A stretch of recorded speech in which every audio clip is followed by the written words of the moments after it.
Hello, everyone. Welcome to Counseling Conversations with Christine and Carmel, brought to you by the Illinois Counseling Association.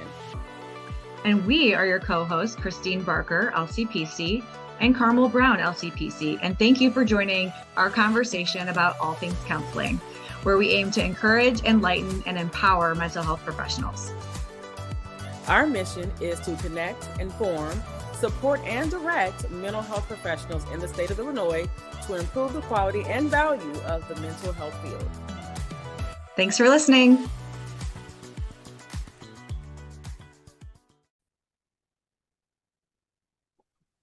Hello, everyone. You are listening to Counseling Conversations with Christine and Carmel, brought to you by the Illinois Counseling Association. We have an amazing guest with us today. Christine and I are very excited about today's guest. We are interviewing Robert Jackman, licensed clinical professional counselor. He is the author of 4 amazing books, maybe more than that, but I have at least 4 of them with me right here today. And we cannot wait to interview Robert today. Christine, go ahead and take it away. Well, like she said, we have Robert Jackman here today, who is a local Illinois counselor, who has written several books that we'll talk about. Robert, welcome to our podcast. Thank you so much for being here. We're super excited that you're here today, and we can't wait to learn all about you. Thank you. It's my pleasure to be with both of you and to be on your podcast. Great. So why don't you tell us a little bit about yourself? Well, I'm in private practice in St. Charles, Illinois, but my counseling career began when I was 18 years old, actually, when I was an orderly at a psychiatric hospital. And oh my goodness, that was really, talk about boots on the ground sort of work, where I just learned so much about mental health from that young perspective. And so this is like in 1978, so I'm dating myself, but I say that specifically because that was a time right before all of this new class of medications came on board. So there were all of these kind of lifers that were living in the hospital. So I saw the kind of before time and the after time as far as medication and just mental health care. And then I went into business after I got my degree in psychology from Loyola. I went into business, and then I circled back and got my master's in counseling at 36 from National Louis. And so I went and worked at Ren Center in Elgin, which is an addiction counseling center. And then I did my internship there and worked there for a bit. And then I worked in community mental health at Ecker Center in Elgin, Illinois. And so I really talk with a lot of young counselors. I was talking to a group of master's level students this spring, just really reinforcing that if you can, work in community mental health, work in an environment, in a clinic where you're going to really see a lot of different folks come through the door, because that's really where we learn just about all these different diagnoses and pathology. And we see kind of this wide breadth of people. You don't see that in private practice. And so that's why I really reinforce that. So that's kind of my background. And then after Ecker Center, then I began my private practice over 20 years ago. Wow. That is awesome experience. Yeah. I think it's fun to hear the story, the origin story, because we all have a different path of how we got to where we are. Mm-hmm. And when I graduated from National Louis with my master's, I became an adjunct professor there. So I love teaching. So it's like finding all these different paths to sort of contribute to the counseling profession. Yeah. Christine and I, we're all about the path, the journey, and the story. Yeah. Everybody that we've interviewed, we've been very much interested in hearing that. And we've also shared our stories and path on a couple of episodes. So thank you so much for that. And community mental health, I agree with you 100%, Robert. because I started out in a small private not-for-profit. I switched my career over from criminal justice to mental health about 20 years ago, and worked in a not-for-profit, and it was a residential program with individuals who had co-occurring disorders. They were also dealing with homelessness, and so that gave me quite a bit of experience. And then also I worked in a state psychiatric hospital as well for a while. So yeah. So thank you for that. It's a great background. Yeah, thank you. Yeah, I agree. I think when you get a variety of experiences with different clients, I think that adds so much. It makes you a more well-rounded clinician. It helps you get to know yourself as a clinician, right? Yep. And what you like and what you're good at in terms of clientele, and also therapy, your style of therapy. Right. And that really does allow you to explore yourself a lot, which we were kind of talking about before we started recording. Kind of all of our passions is to help therapists really figure out who they are as therapists. And that's why we're doing this whole podcast, right? That's right. I can see today how without that experience in community mental health, with, my work in addictions, my work at the hospital, my, doing work, having groups at hospitals, all of those things really added to my whole toolkit that I use today. So it's almost like if I didn't have those and I just was in, let's say, a private practice environment, I would have just had this very narrow window or this very narrow idea of what mental health treatment was about. So it's like the more we can insert ourselves into those environments, we really, it's adding to our toolkit. Is how we can help people that come to see us. Certainly. Speaking of toolkits, we were talking before we press record too that Carmel and I bought all your books. I know, I love that. They are awesome, and they are so. We'll talk about some of your books, but let's talk about the elephant in the room, so to speak. Healing your lost inner child. And there's a workbook with it as well. There's a workbook. There's a workbook. Yeah, I really wanted to make sure. I wanted this to be a very practical book for people to read, where they could really begin to enter into this process of looking within themselves. So the book is really about teaching people how to be introspective and how to look at their life that they're really familiar with, but looking at it from a different angle. And so I began the book talking about all of these, what I call them impulsive response tools or wounded tools. And these are all of our adapted responses that we learned in childhood to deal with our dysfunctional environments.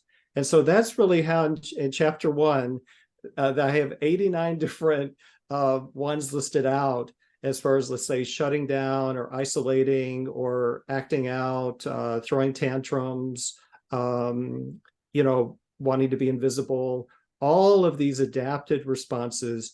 And that really begins the process of helping people identify what they had to do to stay emotionally safe in their childhood families. Yeah. This is great. Yeah, I'm looking at it right now. Yeah, that's such a conclusive list. I mean, it's very extensive, and some of these things I had never considered.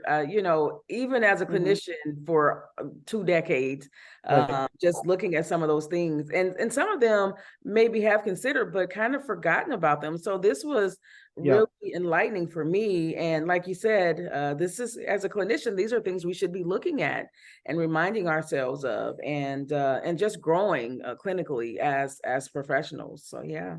Well, I know that someone said they're like 89, that's a lot. But what I find is that there's probably more that I could put in. But what I find is that it really helps people begin, like you said, Carmel, just to identify, this is that part of me that's showing up. This is that demonstration of my emotional wounding.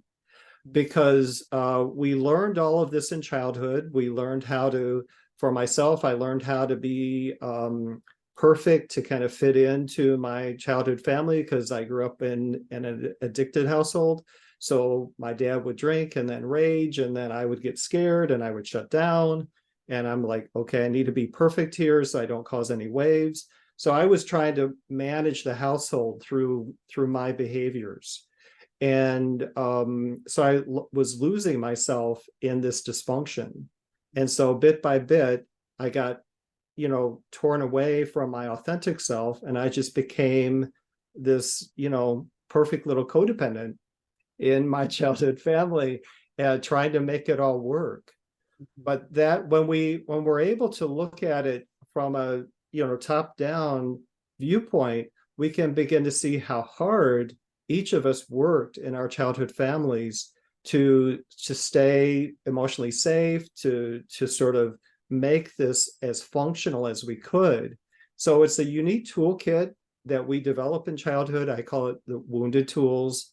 And what happens for most of us is we just pack all of those up, we bring those into our adult life, and we keep replaying them over and over because that's what we know to do.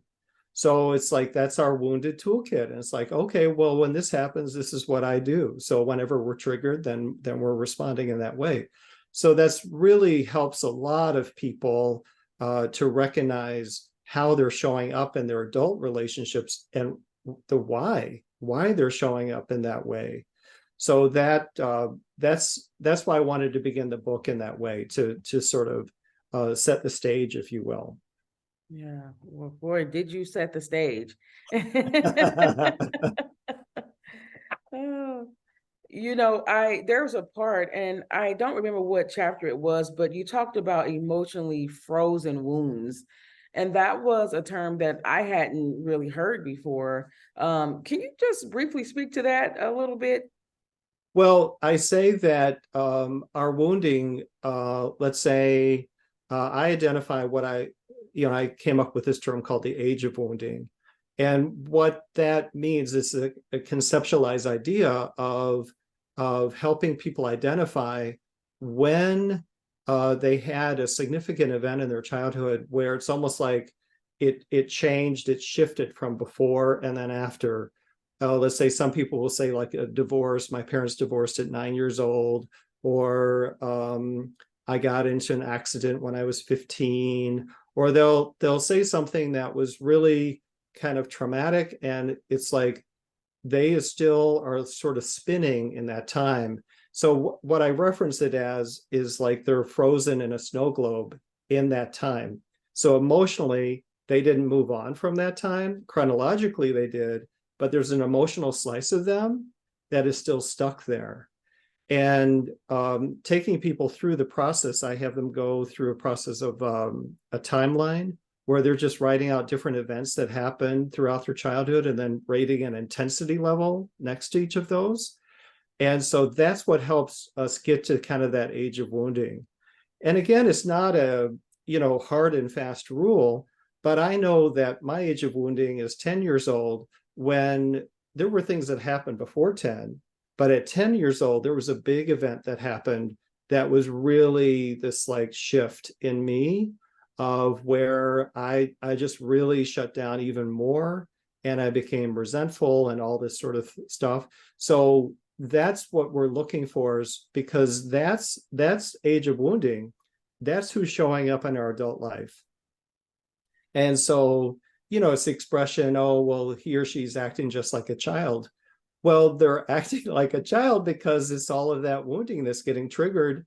It's stepping in front of them and making a lot of decisions that they have to later clean up. All of these things are just ways that I came up with to help conceptualize, to put a name to them, because it's just about identifying. If we can identify and name it, then we can claim it and begin to heal it and work on it. And so that's really the purpose of all of it.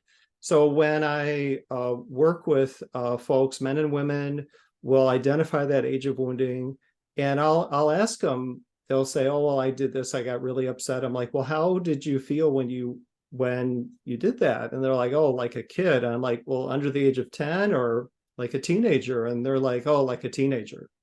I would do that all the time when I was 17." I'm like, "Okay." So that gives us a lot to work with then, because then I can refer to their 17-year-old self in therapy as a way for them to identify, to have that separation between the behavior and the emotion and then the adult response. So it really helps me to work with folks very quickly to get to the heart of this wounding and help them understand how it's showing up, how and why it's showing up. So it really, so when I work with therapists teaching this, that's one of the big things that I talk about, because it's going to help the therapist get to the heart of the matter really quickly. You know, it helps the client really focus and understand, okay, this is where that came from. They know their story really well. So what we're doing is we're helping to reframe and mirror back the story just in a new way for them to grab a hold of that. It feels very like parts work, like Yeah. IFS based. Is that like a theory that you are gravitated towards or have some foundational work with? I do not. So, but it is similar to parts work. So it's similar to ego state therapies. It's similar to parts work. It's similar to narrative therapies. So they're all in the family. So we're all looking at, let's say, the parts. We're identifying the parts that are showing up. But what's different about, I think, what's different about inner child therapy approaches are that we're focusing more on the emotional underpinnings. And yeah, we're calling this, you know, like a protector part, a manager part. Yeah, I don't refer to those things in inner child therapy, but essentially that's what they are in those other languages. But what we're doing is not only identifying them, naming them, but what we're doing is we're taking it further in the sense of, okay, this is where that comes from. Let's work through that emotion. So let's honor that emotion. Let's honor that wounding that was showing up. Because what I say is we all come by our wounding honestly, meaning that none of us set out to learn these codependent patterns in childhood, but a lot of us did. And so that was just our honest response to that situation. And so if we're able to say, okay, this is what I'm doing now, I don't want to do that. So how can I heal that? And through a series of exercises I take people through with letter writing back and forth from their inner child and their adult self, and beginning to understand that communication that's happening. And that's what helps to kind of move this, because the eventual goal of the book, of this process that I teach, is what I call the integration, because that's making them whole again. So in other words, I still have I know my 10-year-old self that's there. You know, I knew everything that I was doing at 10, but he doesn't get triggered anymore. But I know everything about him. But what's happened is he's integrated within me in my whole self now. And that integration happens through boundary setting. So boundary setting for most of us is something we didn't have growing up. It wasn't taught to us. It wasn't modeled for us.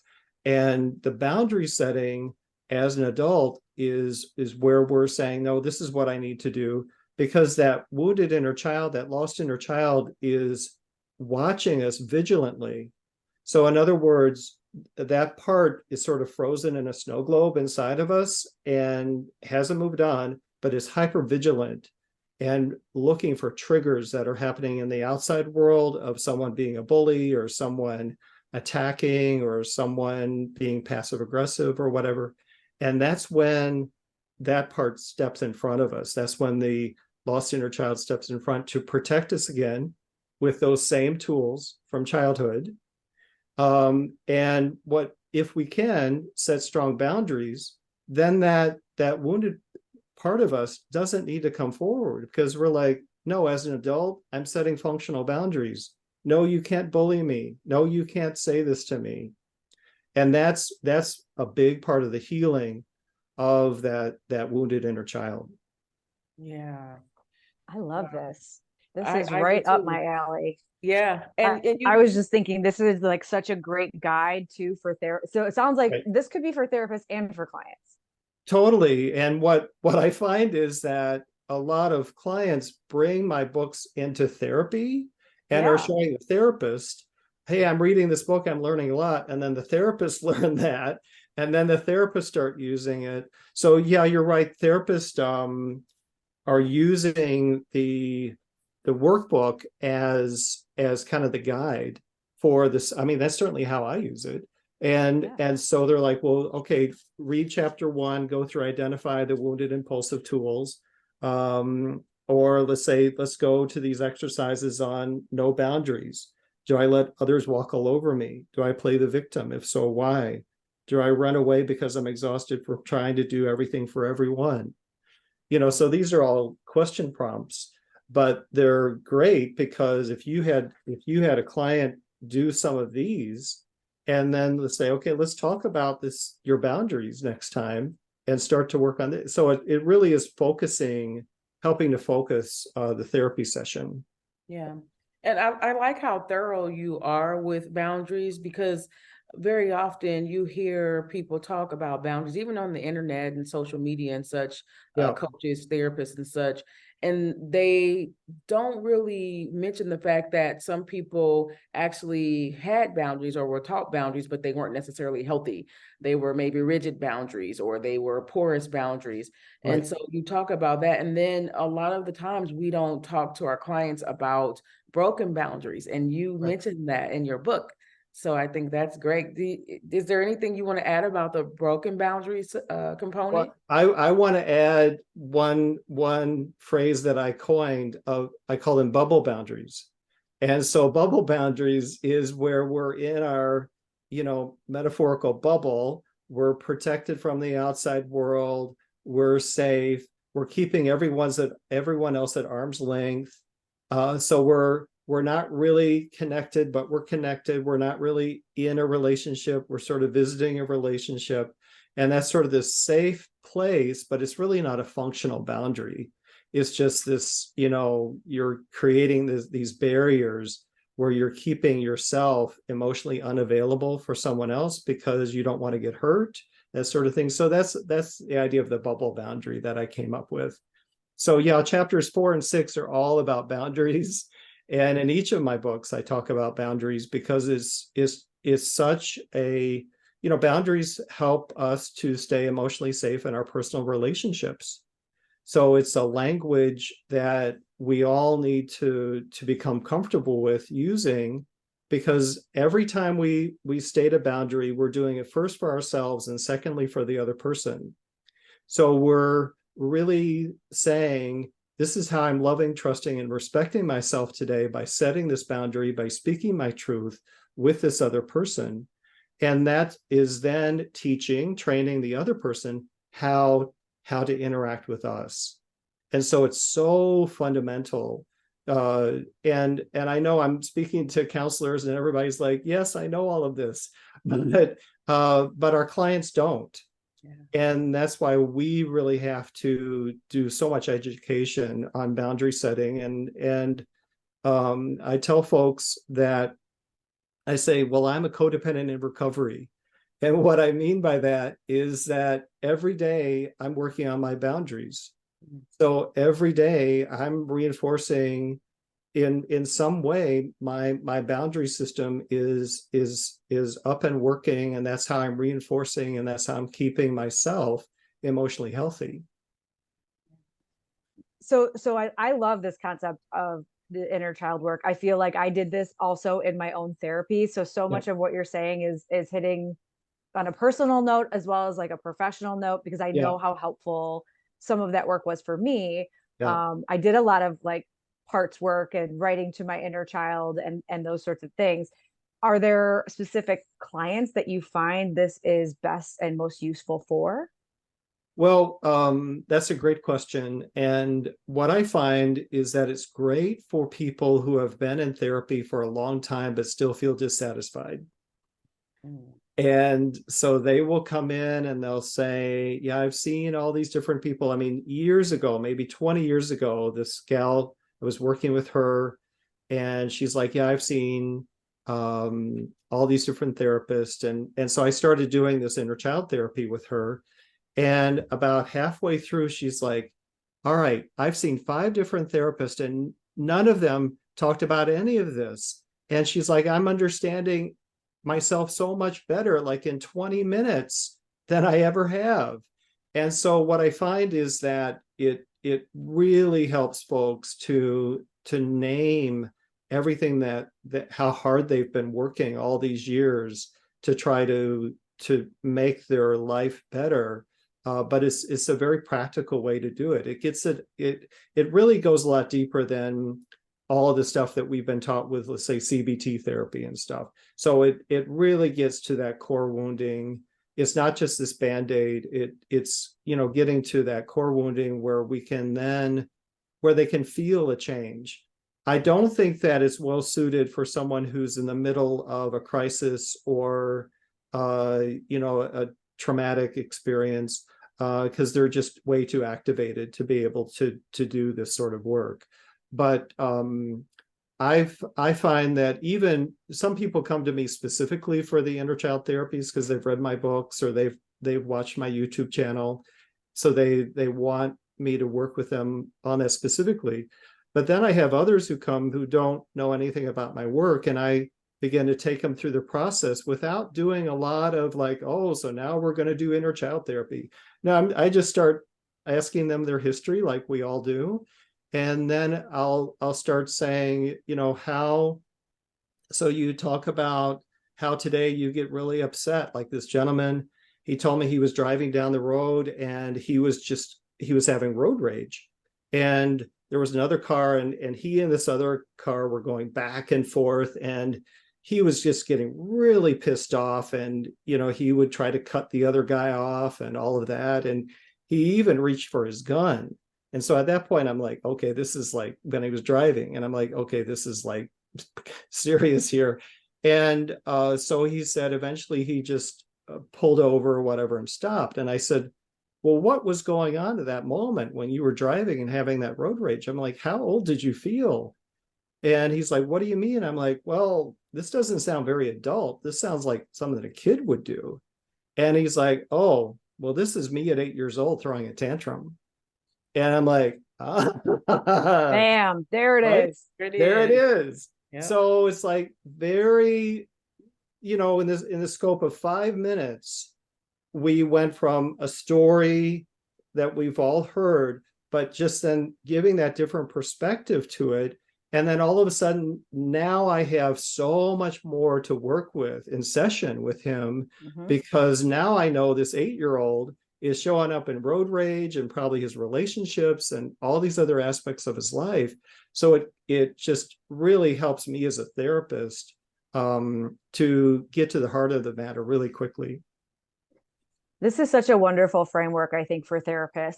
Like, I think that's something a lot of maybe earlier career therapists struggle with, is having kind of a framework for things. And this is such a wonderful framework if you want to do that deep work with people. Because I think that scares people. Like, once you get into some of that real deep emotional stuff, and if then what? Oh my gosh, what do I do here? What am I supposed to do here when they're in this raw emotion? And so I love that this just gives you kind of a pathway of steps to go next with them. And that's so helpful. I think, especially for, less experienced clinicians, I think this is wonderful. Well, you're right. And you're right, Christine. It really does give a framework, something that they can use as a model or a guide. But then, I encourage every therapist to like use some of what I'm teaching, but then start to invent your own stuff, and start to bring in your own different exercises and things that you're inspired by that are going to help that client expand and really understand their 8-year-old a little bit more, have ceremonies, have ways of honoring, have ways of just interacting and saying, okay, how does your 8-year-old show up today? What was going on? So the biggest thing is really helping them identify when that wounded part is showing up in real time, and then getting them to interact with that wounded part in real time so they can set boundaries and claim more of a sense of ownership and responsibility for their behaviors instead of impulsively acting out.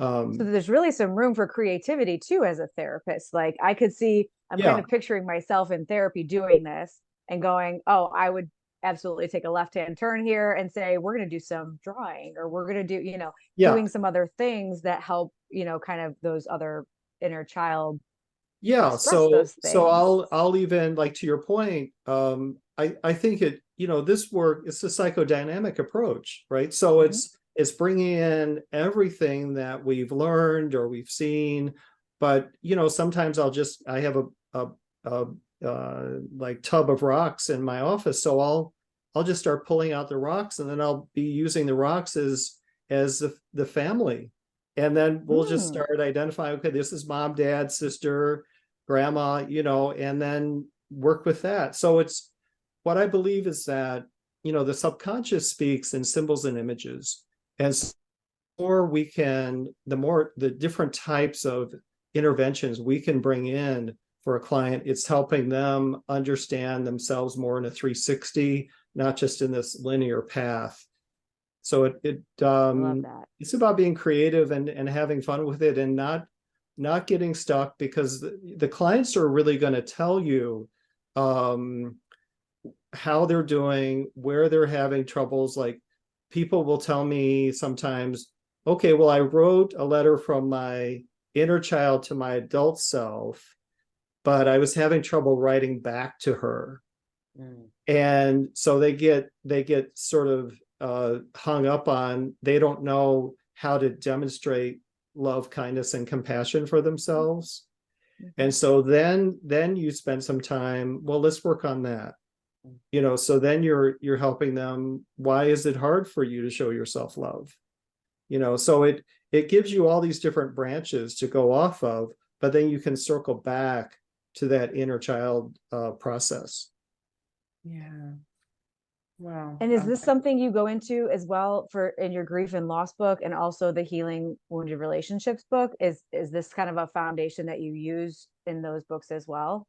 Well, similar, especially for the Healing Your Wounded Relationship book. So that book really came about because I kept on seeing all these hurt people who were finding other hurt people, and keep repeating the pattern. Absolutely. And does it sound familiar to all of us? Mhm. And course. I know. so with that book, I started out wanting to give all these different examples of what I call synergistic wounded archetypes. And so these are all examples of, let's say, the wounded hero and the rescued victim, or the controlling couple. There are all these examples of how wounded people find other wounded people, and they get together. It works initially because really their wounding is what attracted them initially, but then either one of them progresses and emotionally heals and the other one is stuck, or maybe they both emotionally heal and they move out of that cycle. But I wanted to give couples some just tips on communication styles, helping them understand how this wounded part of them shows up in their adult relationships and how they're playing off their partners. So it's really helpful. So I have couples read that book, and I'm like, well, see if you can find yourself in these examples. And so they'll read the different examples. They're like, well, I'm a little bit of this one, a little bit of that one. And so it helps them, again, to kind of see outside of themselves in a way of how they're showing up in their relationship, how their wounding is showing up in their relationship. And so it really, again, it shifts our sessions, because I can then go much deeper with them, and they can begin to see themselves more in this sort of elevated view, where they're not just lost in their like fights of who didn't take out the garbage. We're seeing, okay, what aspects of yourself are still showing up and why. And so it hopefully helps them have more compassion for each other, because they're beginning to see, okay, this is what you did all the time as a kid, and this is what keeps replaying in our relationship now. Yeah. I really like the format that you have in these books, in the Healing Your Wounded Relationship and your Grief and Loss book. I like how you have the letter format, but I also like how you add the bullet points. I think that's really helpful as a quick reference, even for clinicians and for clients to kind of refer back. Maybe you've already read the material, but just as a quick reminder without having to read the entire paragraph. So I can tell you put a lot of work into your books. This is great. I appreciate that, Carmel, so much. It's just a wonderful reflection back. And I did put a lot of effort into this work. I do want to say that, the more we heal as clinicians, the more we can show up for the people who come to see us. And Carl Jung, who I refer to a lot in my different works, but Carl Jung said in the 1930s, he said, I know that when I've healed something in me, it's like an invisible telegram goes out to all these people and tells them I'm ready to work with them now on this issue. And I know that that's been true and very true in my own life in how it reflects in the people who are coming to see me. So the more we can heal, clinicians can do inner child work within themselves, it really is going to expand your practice and deepen your work. Certainly. Yeah. Well, how did you get into grief and loss work, Robert? I know that's like a big departure from this other Well, stuff. it seemingly so, but if you think about it, most of the people that we see in therapy present with these very issues that you've written on. And these are pretty extensive books. These are not 100-page books, guys. These are pretty meaty. These are like 300 plus They pages. are. Yes. Well, what I kept seeing was folks coming in with losses, but they weren't identifying them as a loss.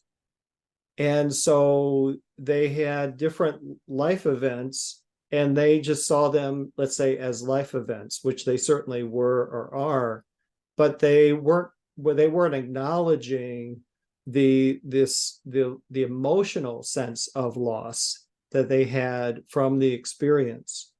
And so, like, I've had people say, oh, well, my dog died and I lost my job and we have to move. And so they get really caught up in the doing aspect and the fixing and which, there's a time and a place, certainly we have to do that. But then what happens is all those feelings just get kind of paved over and people just move on. And then all of that goes into what I refer to as their lost bucket. And then the lost bucket begins to fill up with all of these unacknowledged losses. And then that's going to activate a lot of depression or anxiety, or just it's going to come out in just kind of weird ways because it's not being acknowledged. And so that was really the premise for wanting to talk about grief and loss. So loss is the situation, is the event. Grief or grieving is the action we apply to it. So it's the process that we're going through of joining with the loss and finding a place for it in the tapestry of our life, and then working on ways of honoring that loss to integrate it within us so we feel more whole and complete rather than fragmented by all these different losses. Yeah, you have some great one-liners in here that pop out on the page. They're a little bit bigger and bolder. Yeah. And as I was going through, I'm going, oh my goodness, this is great. Like, I want to put these all over my walls. Like don't be afraid of your tears. They are an acknowledgement that something big has happened. Yeah. And I don't know, that moved me a lot, because I think we see a lot of clients and a lot of people right in our lives that are so afraid to cry or let that out. And it's like, well, that is such an important part of this process that you do acknowledge that. And this, I thought, kind of just said why that's important too, in a very concise way, that this is acknowledging that something big has happened. Very much. And that's okay. Right. And I love that. And that's normal. Yeah. Right. And so, because I often find that so many people wrap shame around a loss, and so they don't want to acknowledge it, they don't want to talk about it, they're afraid to talk about it, they feel that their emotion is just going to swallow them up, if they start to talk about the loss. Yes. But they're living with it every day. They're carrying it around every day. And so it's just like, well, let's just name it. So I've had people come in and they'll read off their losses that they've had, and I'm like, sounds like you've had a lot of loss recently. And they're like, yeah, I guess I have. And so it just tells me how disconnected they are from acknowledging it, how they're just not used to framing it in that way. And so it just gives us a little bit more to work with as clinicians. Yeah. Yes, I love it.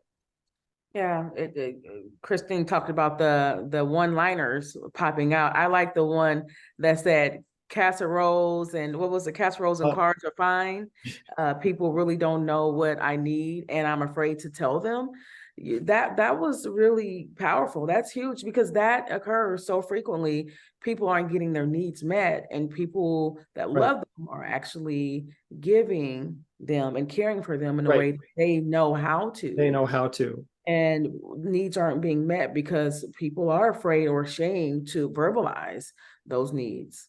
Yeah, and they, a lot of times people are, Pia Melody uses the term anti-dependent, where they're like, no, I'm fine. I don't need any help, that sort of thing. So people don't want to be vulnerable with others. So they don't have that language.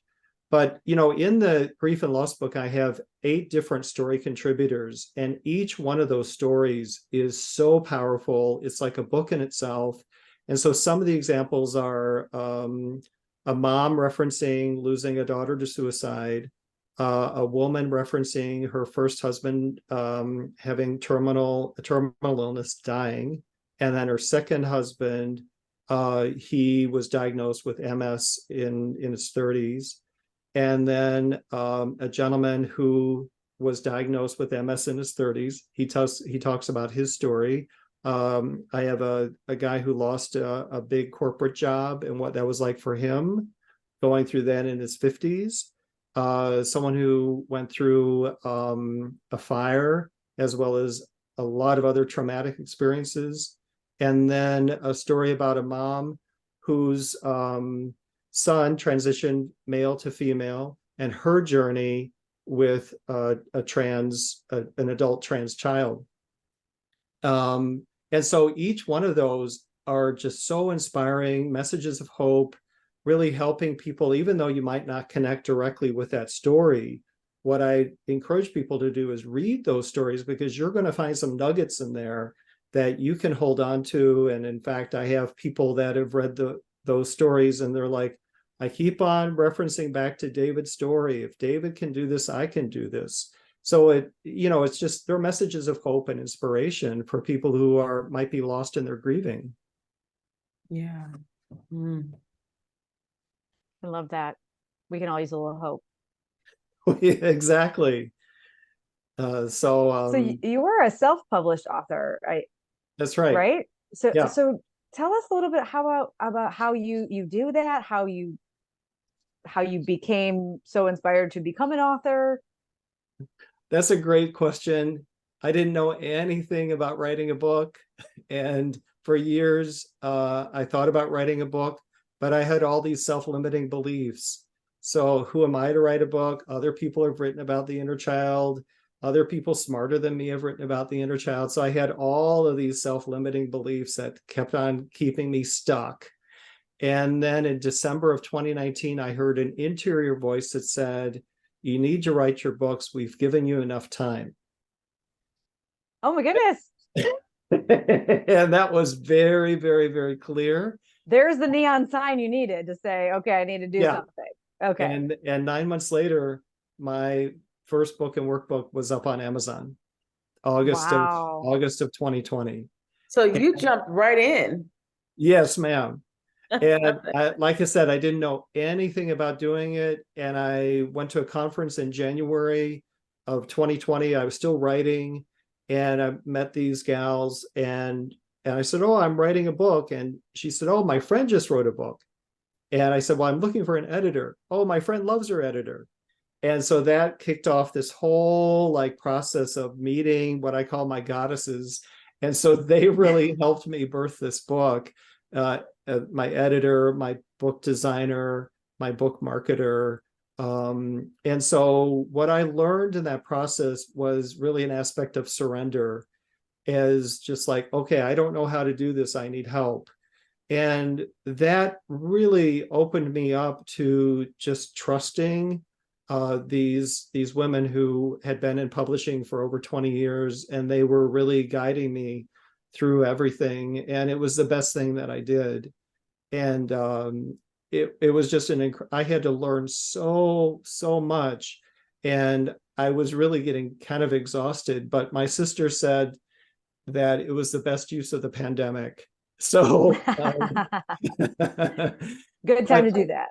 Yeah, she asked me in the process when I was still writing, she said, well, how many books do you hope to sell? And I think she meant it from like a return on investment sort of thing. But I took it in a different way. And I said, well, you know, and this was really what came out was if my books help one person, I've done my job. And so that sort of gifting idea to the world has really been my approach ever since. And so now the Healing Your Lost Inner Child book has sold over 60,000 books worldwide, and it's in 11 languages. I know. Wow, And congratulations. Yeah, so all of my books are translated into different languages now, and they're all over the world, and it's just absolutely amazing. Wow, that's incredible. Congratulations. Yes. Yeah. They're my book children, so I'm very proud and humbled by their success. Yes. Well, thank you for sharing your expertise with us and helping us to become better clinicians and giving us tools to use and tools that we can share with our clients. Thank you. And where can people find your books? Because I know I was Googling you, and you have them on your website, but you can also find them on Amazon, I believe, right? They're all on Amazon. Yeah, and so they're part of my Practical Wisdom Healing series. And so you can find them on Amazon: Healing Your Lost Inner Child, Healing Your Wounded Relationship, and The Tender Path of Grief and Loss. And or people can go to my website, The Art of Practical Wisdom. And people can also find me on my YouTube channel, which is The Art of Practical Wisdom.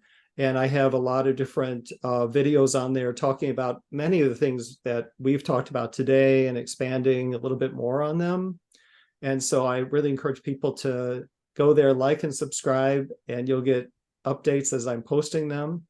I'm going to be speaking at a conference in Illinois coming up, the South Cook County Trauma and Addiction Conference. And this is through the Hope Enrichment Center. And that's October 20th. So that's coming up. There are 6.5 CEUs available for that day for clinicians. So people can find out more about that through the Hope Enrichment Center. And then I've been encouraged by different therapists and psychiatrists for me to do another one of my workshops, which on the Healing Your Lost Inner Child. So if people are interested in that, they can contact me through my website, The Art of Practical Wisdom, send me a note through there, or through my email address. But I'm thinking of doing that coming up this fall. It was really popular this summer, so I think I'm going to do that again. Yeah. That's wonderful. Do you do any training or CEs on relationships? I do not at present. Okay. No, I'm doing the one at the South Cook County one. That's going to be a CE program, but I don't have any others right now. Okay. All right, great. Well, we'd love to have you to join us at the ICA conference I was in thinking November 10th and 11th. I just got my registration done. Good. So I'm going to be All showing up right. there. Yeah. Well, We'll be there. forward to see you. Certainly. Come sit with us at great. lunch. That will be great. Definitely. Well, I'll have one last kind of closing question for you, if that's okay. If there's something that you would, since a lot of counselors are listening, and we're hoping other mental health professionals as well, if there's something that you would like to leave them with, what would that be? To really trust themselves and trust the knowledge that you carry, because you carry so much knowledge and wisdom, and the people that are coming to see you are coming specifically to see you because you have a message for them.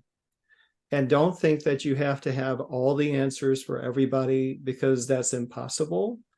But know that the more you work on healing yourself, the more of you can show up for your clients, and you're going to feel much more fulfilled in your work, and to be in the flow and just let that divine wisdom flow through you to all the people that are coming to see you. What a wonderful message. Thank you so much, Robert. Thank you. That was You're great. welcome. Thank you all. Yes, yes. It's been Well, we wonderful to look have forward you to on seeing- here. Yeah, thank you. And we look forward to seeing you in November. And if there's ever anything that we can do, or you want to come on to be a guest again, maybe you have some new material out, or whether it's a training book or what have you, we'd love for you to reach out to us. So thank you. I would really enjoy that very much. Yeah, yeah. All right.